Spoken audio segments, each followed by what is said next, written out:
بلی جس گھر میں بچے پیدا کر دے، سمجھ جاؤ اس گھر میں بہت جلدی رزق کی فراوانی ہوگی اور کبھی رزق تنگ نہیں ہوگا۔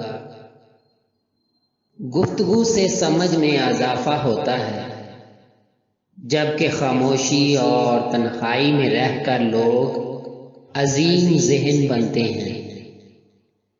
محبوب اور پرندے کو آزاد چھوڑ دو، اپنا ہوا تو ضرور واپس آئے گا۔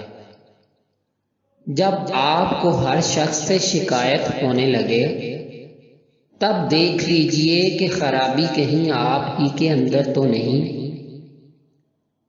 اگر آپ ماضی کی تلخ یادوں کو مرنے نہیں دیں گے تو یہ آپ کو موجودہ حال کی خوشیاں کبھی جینے نہیں دے گا۔